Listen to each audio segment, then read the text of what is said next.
In case you haven't already heard, Nintendo just announced its 4th Labo kit, this time adding VR into the mix.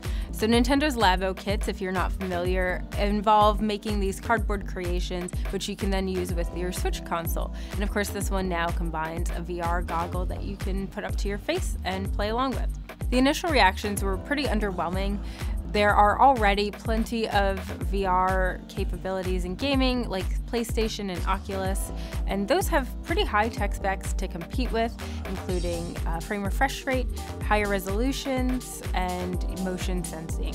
The difference here is the Labo kit is aimed at children predominantly, even as young as 6, so this actually might be the most approachable kind of VR gaming that we've seen in quite a while. So we decided to check out the new Labo VR kit ourselves, and we got some hands-on experience. There were some big takeaways like the blaster and the bird, and you also had the camera. These are all extensions that you can use with the VR set. So the blaster's a pretty traditional shooting type game. You aim at creatures and you try and get them all in a time frame, maybe beat your time or get more than the last time. The bird has a lot of motion going on. So you are in the perspective of a bird flying, so a big 360 range of motion, and you have a flock of birds that you need to feed, and they will start flying around with you. You also have a camera which puts you underwater, and you can take pictures of different creatures, so that'll be anything from fish to mermaids and apparently even an alien spacecraft. So Nintendo provides lots of game experiences, but you can also make your own game. So you can do something like a platformer, but of your own design. You can do that in VR or in 2D if you are tired of holding that up. You can make a lot of different creations, but you can't share them. So there's no online sharing for that kind of capability, but you can, give it to your friend if they are sitting next to you to try out. If you're familiar with other VR sets, you're probably used to the strap that goes all around your head.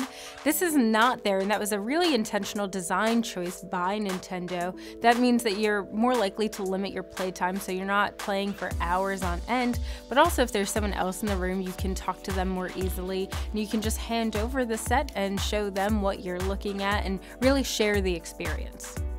Now, if you keep playing, even if it's not playing for too long, the Switch will actually tell you to maybe take a break. It's something that Nintendo has done for a while. We first saw it with the Wii, but it's a good reminder to, take a break every once in a while. The Labo VR Kit ships April 12th.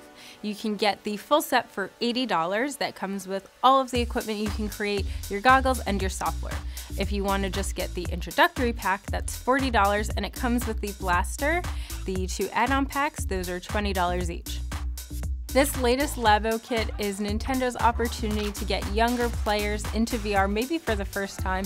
A few things to consider. One, Nintendo has a massive mainstream appeal. It's also really doing some groundwork by getting younger players involved. It's got an amazing price point to get people to try it out in the first place.